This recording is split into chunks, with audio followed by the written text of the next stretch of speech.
Welcome to Climbing Clouds. I'm getting into a quick read for the Creative Collective. Thank you for liking and subscribing, and please share to any of your friends or family who happen to be on a creative pathway and they would like the extra support amidst the daily humdrum of living. Now let's get right into our reading. We're starting off with the Velocity of Air. This is the Rosebud Tarot deck, so they word some of the this would be the Knight of Swords in traditional decks. So the verbiage is a little different on this one. But it's a very artistically well done deck, as well as a very highly intuitive deck. I really like it. If you are more of an intuitive reader, I would highly suggest this deck, and it's called the Rosebud Tarot. Okay, so we're starting with what would be Knight of Swords in traditional deck. You're moving from a mental or strategic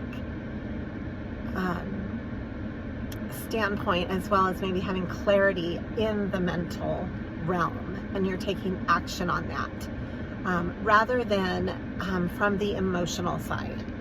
Let's draw some more on this energy. Yeah, you're tired of feeling the anxiety that you have been feeling. It's on a mental level. You're starting to mentally burn out. And then we have the Six of Air, another air card. This is wonderful to get in this sequential order, because it's the third card drawn.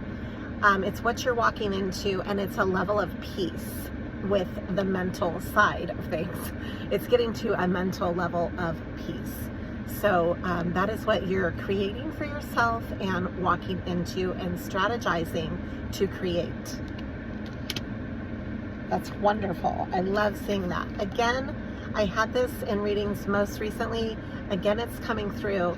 There is some kind of connection with your elders that are guiding you right now. Your ancestral wisdom, your elders in your life, those around you who have helped to raise you and guide you. Reach out to those connections, because there are some grains of wisdom for you amidst connecting with your elders on some level, even if it's spiritually and your elders have moved on and they're on the other side. They are speaking to you loudly and they are guiding you, and it is really important that you listen. Yeah, because you're coming to the end of this cycle. This is the 10 of Air. We've moved through the entire air. So this whole entire movement has to do with overcoming a mental challenge. Something that has been hidden is coming to light. This is the Moon reversed. There is a solid beginning. It's the Ace of Earth. This has to do with your financial flow. There is something that you are planting and beginning that is helping you financially. Again, the Five of Air, so you might be having some mental conflicts, and this is dealing with maybe you feel like you have a lack of choices around you for where you want to be. You might feel like some doors are closed, or that you just don't have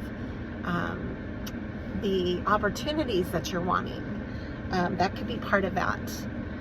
And then we have the Four of Fire coming through. So I'm actually reading it as an upright because of the way I drew it. I drew it kind of like an 8.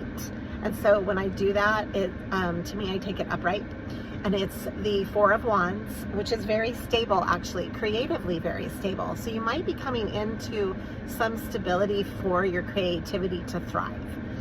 And it can also speak to marriage in the tarot deck, and a celebration or of some sort.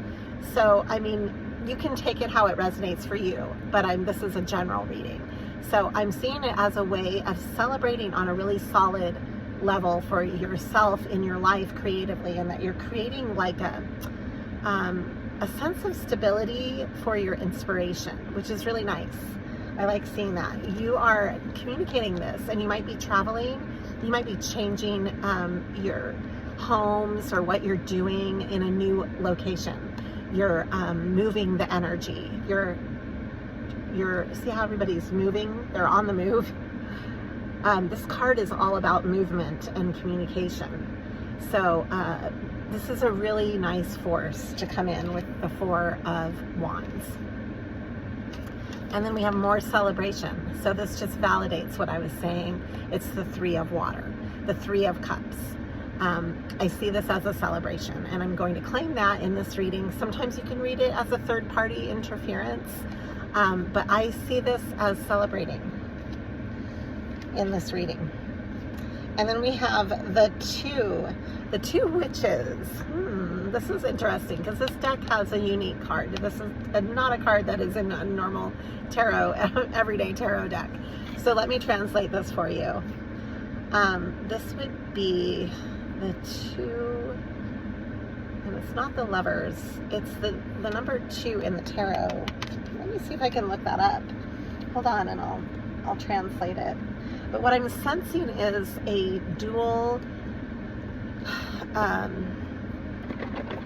almost like a magician vibe, but I know it's not the Magician. It's the High Priestess. Wow. So you're coming into some really wise energy and maybe a time for stillness. So in this deck, this is the High Priestess. And the High Priestess is very much in your feminine power. So claiming your power on the feminine level and going to that place of peace, finding your center. And that's how I read this. You are in the middle of really creating a sense of having a center that's probably on a more profound level than what you have right now. And it's worth the struggle. It's worth everything that you're doing to create this. So keep going. We have the Seven of Earth reversed. This is actually a positive reversal. It means that your struggles for financial are falling away, and they're becoming more solidified. You're solidifying in your life and becoming more financially stable.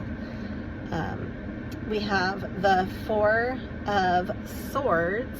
That's just really taking mental strategy. I think I have every single sword card in this reading. And then the Ten of Cups. Beautiful. I'm going to end it on this. All of this mental struggle that you're going through is leading you to the Ten of Cups. It's leading you to your ultimate happiness on the emotional level. So I'm really happy to end this reading on this card. Keep moving forward and fighting the good fight in your own life. If you're struggling with something, it's a good struggle. Just keep moving through it. Keep adapting and keep progressing forward. Stay positive, even in the moments of frustration. Take the lessons and then move forward. That's the best way you can deal with that energy. And the strategy, if you're overthinking anything, make lists, take it into smaller pieces so that you're not overwhelmed by the whole. Thank you for climbing clouds. Always be true to you. And I will be on here real soon doing a longer reading as well. Thank you for all your energy. It's much appreciated.